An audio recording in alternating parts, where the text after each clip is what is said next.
साल 1986 में आजसू पार्टी का गठन ऑल असम स्टूडेंट यूनियन के तर्ज पर हुआ था। आजसू पार्टी के गठन होने के पीछे कई आंदोलन और आंदोलनकारियों की लंबी कहानी है। संयुक्त बिहार से भाषा, संस्कृति और रहन सहन के आधार पर अलग राज्य की नींव रखी गई, जिसका नेतृत्व आजसू के द्वारा किया जा रहा था। उस वक्त अलग झारखंड राज्य के मांग को लेकर शहीद निर्मल महतो दक्षिण बिहार के युवाओं का मार्गदर्शन कर रहे थे। आजसू 26 जिलों को मिलाकर अलग झारखंड राज्य का प्रस्ताव पारित कर चुकी थी। इसके साथ आजसू के तरफ से नारा दिया गया, नो झारखंड नो इलेक्शन। 1987 में झारखंड समन्वय समिति का गठन 53 जन संगठनों को मिलाकर किया गया।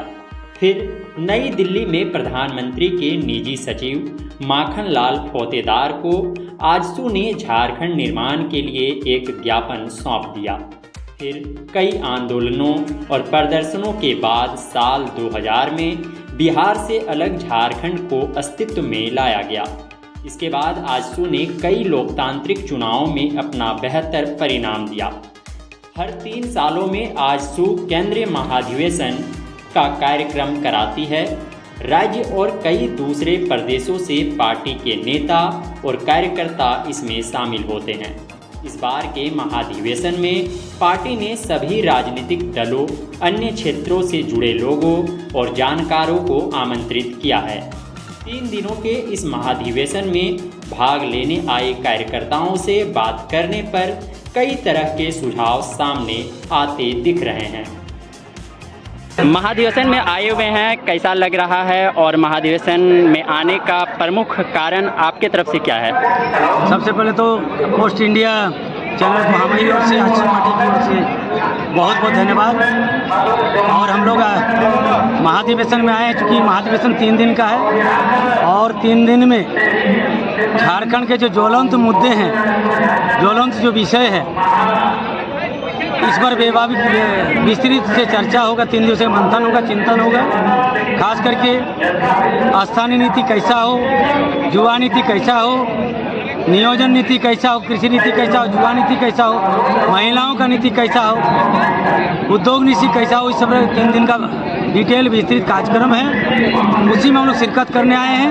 और इस बार का खास आकर्षण है कि इस बार अलग अलग क्षेत्र से जुड़े हुए पर्यावरणविद, शिक्षाविद, अलग अलग राजनीतिक पार्टी के कार्यकर्ता, आंदोलनकारी और विभिन्न आमंत्रित सदस्यों को, अतिथियों को आमंत्रित किया गया है, जिसमें चिंतन और मंथन हो रहा है कि झारखंड का औचित्य क्या है और झारखंड क्यों, और झारखंड बनाने के पीछे उद्देश्य क्या था।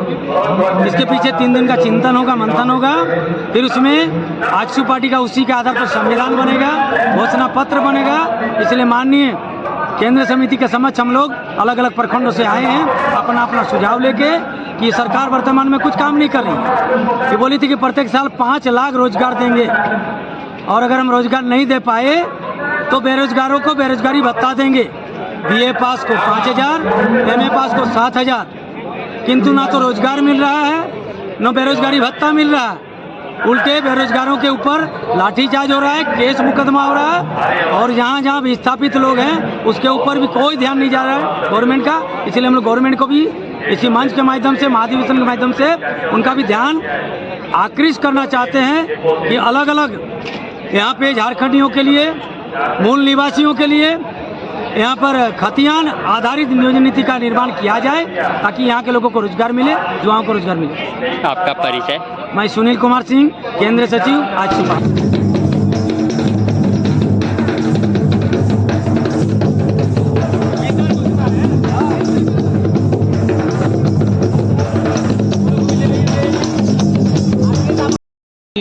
आपका परिचय?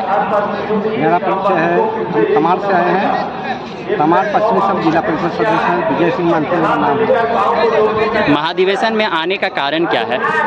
देखिए, महाधिवेशन में हमारे जो पार्टी के सुप्रीमो हैं 3 दिन का अधिवेशन रखे हैं और इस अधिवेशन में हमारे झारखंड के जितने भी ज्वलंत मुद्दे हैं सारे मुद्दे को उजागर कर सरकार तक पहुंचाना हम लोग का विशेष कार्यक्रम है।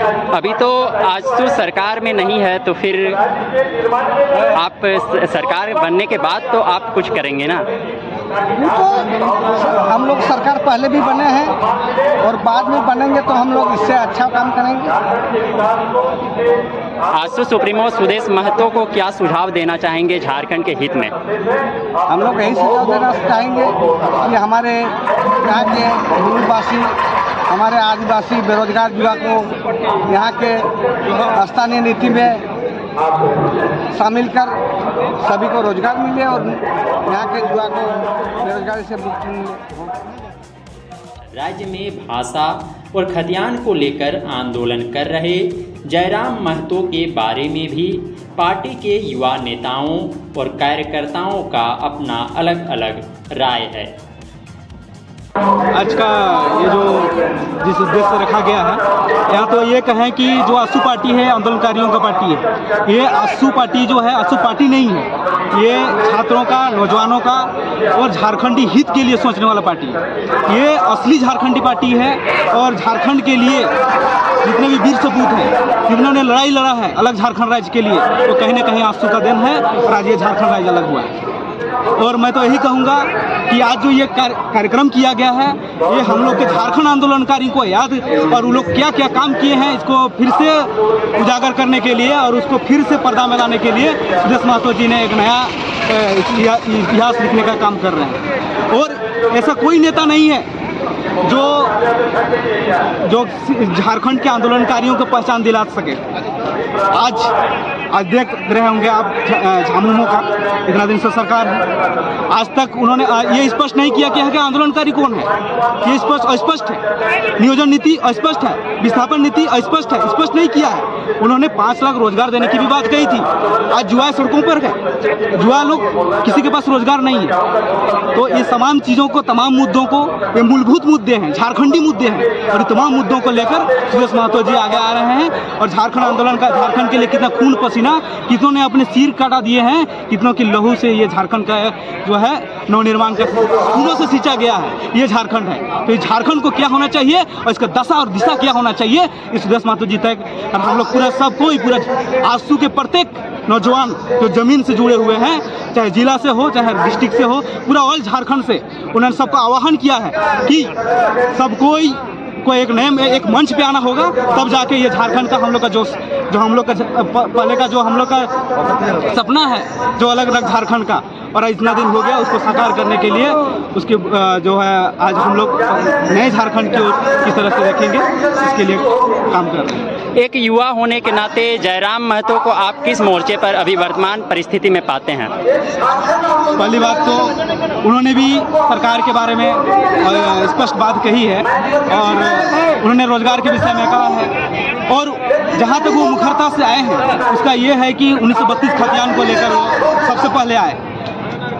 उसका भाषा संघर्ष समिति, भाषा से उसका उत्पन्न हो रहा है। तो सबसे पहले तो ये सरकार को तय करना चाहिए कि यहाँ की झारखंडी भाषा क्या होना चाहिए, यहाँ के खतियान क्या होना चाहिए। जहाँ तक खतियान की बात कर रहे हैं तो सब डिस्ट्रिक्ट में अलग अलग सर्वे हो गया है। तो अगर 1932 को सबका अगर डिस्ट्रिक्ट वाइज देखें तो सब डिस्ट्रिक्ट का अलग अलग सर्वे है, अलग अलग ईस्वी में सर्वे, लास्ट सर्वे हुआ है। तो कहीं ना कहीं 1932 झारखंड राज्य के लिए हो सकता है, लेकिन अलग अलग डिस्ट्रिक्ट के लिए अलग अलग इसी को मान्यता दिया जाएगा, तभी जाकर असली झारखंडियों को पहचान हो सके। तो उनका जो मुद्दा है उस पर हम सपोर्ट करते हैं। 1932 एकदम असली मुद्दा है और नियोजन नीति की जहाँ तक वो बात करते हैं उसमें भी हम सहमत हैं। और आज वो सरकार पे हैं और सरकार के लिए आवाज़ उठा रहे हैं और कहीं ना कहीं सरकार को ये आवाज़ सुनना चाहिए और उसको पब्लिक के लिए उसको लागू करना चाहिए। क्या लगता है जयराम महतो और सुदेश महतो आने वाले वक्त में साथ आ सकते हैं? नहीं, इसके विषय में अभी हम कुछ नहीं कर सकते हैं, ये तो वक्त का दौर है। और जहाँ तक प्रश्न है इसका, तो अगर झारखंड के लिए अगर डगमग जैसी स्थिति होगा, ऐसी स्थिति में हो सकता है, उसका हम कल्पना नहीं कर सकते हैं अभी, लेकिन वो भी हो सकता है। आपका परिचय?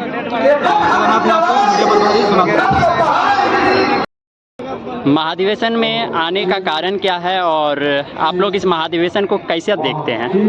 महाधिवेशन जो 2023 का है और झारखंड के 24 जिला से हम लोग आजसू पार्टी कार्यकर्ता लोग यहाँ एकत्रित हुए हैं कुछ सीखने के लिए, और 2024 के लिए भी आए हुए हैं।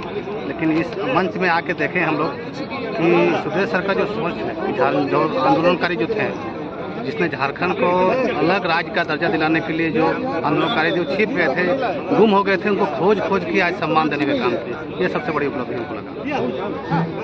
और आने वाला दिन 2024 के लिए जब लोकसभा और विधानसभा दोनों चुनाव हो, तो हम तो चाहेंगे कि विधानसभा के चुनाव हो, उसमें मुख्यमंत्री का प्रोजेक्ट हमारे सुदेश महतो हो, क्योंकि सभी सरकारों को आप लोग देख चुके हैं और सभी बड़े बड़े नेताओं को देख चुके हैं। झारखंड के 23 साल में चला देख रहे हैं झारखंड की स्थिति है। यहाँ 40% रेवेन्यू भारत सरकार को जाता है और यहाँ से मजदूर भी पलायन करते हैं। समझ लीजिए वो भी हम लोग प्रोड्यूस कर रहे हैं, उत्पादन कर रहे हैं मजदूरों का। अगर सुदेश महतो ये बनते हैं मुख्यमंत्री, तो जो मजदूर बाहर जा रहे हैं जितने, हमको उम्मीद है कि पूरे भारत से उतने मजदूर झारखंड में आके रोजगार के लिए आएंगे। ये हमको सबसे बड़ी उपलब्धि लग रही है। आने वाले दिनों में देखिएगा कि कोई ना कोई, सभी लोग चाहेंगे, जितनी पार्टियां हैं वो चाहेंगे कि सुदेश महतो को प्रोजेक्ट, जैसे आप बिहार में देखते हैं छोटी पार्टी रहती है हमारा आज़ादी, लेकिन मुख्यमंत्री किसको बनाते हैं? नीतीश को। उसको लेकर फेस दिखाते हैं कि मुख्यमंत्री यही रहेगा। तो हमारे जितने भी बड़े बड़े पार्टियां हैं, एक दिन ऐसा आएगा कि सुदेश महतो को प्रोजेक्ट करेगी, मेरे झारखंड का मुख्यमंत्री सुदेश महतो रहेगा। और आने वाले दिन 81 विधानसभा जो लड़ेंगे, तो उनमें से 75 से 70 से 75 सीटें सुदेश महतो के नाम से जीत जाएंगी। ये हम लोग समझते हैं। आपका परिचय? मेरा नाम कुलदीप प्रजापति है, केंद्रीय सदस्य आजसू पार्टी, हम बोकारो से रहे हैं। ठीक है, ओके। एक युवा होने के नाते जयराम महतो को आप अभी किस मोर्चे पर देखते हैं? और सुदेश महतो और जयराम महतो दोनों युवा नेता हैं, और इसको लेकर के आप क्या सोच रहे हैं कि झारखंड को ये दोनों नेता आगे कैसे ले जाएंगे? अभी तो मैं आजसू पार्टी का सदस्य हूँ, तो जयराम महतो के पहले भी झारखंड में तो ना कहेंगे, लेकिन भारतवर्ष में कई एक ऐसा नाम आया है। जैसे मैं उन नामों का नाम ना लेते हुए, गुजरात में भी एक आंदोलन हुआ था, बिहार में भी एक आंदोलन हुआ था। जो गुजरात में आंदोलन किया था, जिन्होंने बिहार में आंदोलन किया था, आज वो कहाँ है? शायद आने वाले समय में जिनके बारे में आप मुझसे पूछ रहे हैं उनका भी ये हश्र हो। लेकिन सुदेश महतो के सोच, सुदेश महतो के व्यक्तित्व से मैं प्रभावित हूँ। और मैं 2017 में इसी मैदान पे जो केंद्रीय महाधिवेशन हुआ था आजसू पार्टी का, मैं 2016 से आजसू पार्टी के साथ हूँ। और जैसा हमारे अभी यहाँ के सभी कई लोगों ने कहा कि इस बार सुदेश महतो जी को एनडीए गठबंधन मुख्यमंत्री के रूप में प्रोजेक्ट करे, तो आगामी चुनाव का रिजल्ट ही कुछ और होगा।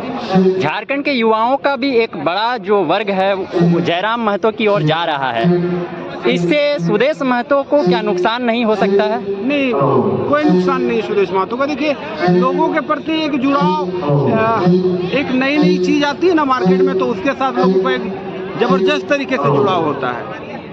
कोई भी एक नया चीज़ मार्केट में आता है तो उसके साथ लोगों का ज़बरदस्त जुड़ाव होता है, लेकिन कहीं ना कहीं फिर वो पुराना होता है। सुदेश महतो और जयराम महतो का कोई कंपेयर नहीं हो सकता है। अभी सुदेश महतो जहाँ पे है वहाँ तक पहुँचने के लिए जयराम महतो को तो खैर आने वाला वक्त बताएगा, पर हो ना हो, आज 29 तारीख है, 1 तारीख को ये मैदान पूरे झारखंड का इतिहास लिखेगा। 1 अक्टूबर को जो इस मैदान पे जो जनसभा उमड़ेगी पूरे झारखंड से, कि आने वाला विधानसभा और लोकसभा का पूरा परिदृश्य इसी मैदान से आपको नजर आएगा। क्या लगता है कि भविष्य में जयराम महतो और सुदेश महतो साथ आकर झारखंड को आगे ले जाने के लिए काम करेंगे? ये तो केंद्रीय नेतृत्व का अपना सोच होगा। हम तो एक कार्यकर्ता के रूप में चूंकि अपना सुझाव नहीं दे सकते, यहाँ तो हम कुछ सीखने के लिए आए हुए हैं, लेकिन ऐसा मुझे नहीं लगता है कि ऐसा कभी कुछ हो पाएगा। आप लोगों का यहाँ पर सुझाव भी लिया जा रहा था, आपने कुछ सुझाव दिया? मेरा सुझाव होगा कि अगर इस बार भी आजसू पार्टी भाजपा के साथ मिलकर एनडीए गठबंधन के तहत चुनाव लड़ती है तो ज़्यादा से ज़्यादा सीट अपने पक्ष में करते हुए और माननीय श्री सुदेश कुमार महतो जी को मुख्यमंत्री का चेहरा प्रोजेक्ट करें, ये मैं सुझाव दूंगा आज इस महाधिवेशन में। ओके, आपका परिचय? मैं मिथुन कुमार चंद्रवंशी, कार्यकारी प्रखंड अध्यक्ष आजसू पार्टी गोमिया। महाधिवेशन में आने के बाद आपको कैसा लग रहा है? बहुत अच्छा लग रहा है। सुदेश महतो, आप कार्यकर्ताओं के लिए और झारखंड के हित में क्या करना चाहेंगे इस महाधिवेशन के द्वारा? तो नया झारखंड बनाने के लिए वो सोच रहे हैं कैसे जनता के बीच हर सुविधा पहुंचे, इसके लिए सुदेश महतो प्रयासरत हैं। महाधिवेशन में आने के बाद जो है कि आपको यहाँ का व्यवस्था कैसा लगा? बहुत अच्छा माहौल लग रहा है, बहुत ऊर्जावान लग रहा है, अपने आप को लग रहा है कि बहुत जोश आ रहा है। ऐसा लग रहा है कि हम लोग अपने क्षेत्र में जाके हर कोई को महाधिवेशन के विषय में बताएं और सभी को यहाँ आने के लिए रिक्वेस्ट करें। वर्तमान सरकार के बारे में आपका क्या राय है? वर्तमान सरकार हर मोर्चे में विफल है। स्थानीय नीति के विषय में बोले थे, स्थानीय नीति के विषय में कुछ नहीं किए, रोजगार के लिए कुछ नहीं किए, नियोजन के लिए कुछ नहीं किए, विस्थापन के लिए कुछ नहीं किए। ऐसे कोई सारे मुद्दे आए हैं जो वादा किए थे वो वादा खिलाफी किए हैं झारखंड के लिए। वर्तमान सरकार हर मुद्दे में विफल है। क्या सुदेश महतो आपके जितने भी आप लोग अपेक्षा रखते हैं, क्या खरा उतरेंगे? एकदम जरूर, इन पर बहुत विश्वास है हम लोग को कि ये खरा उतरेंगे। आपका परिचय? मेरा नाम सुशील कुमार प्रमाणिक, प्रखंड अध्यक्ष सोना।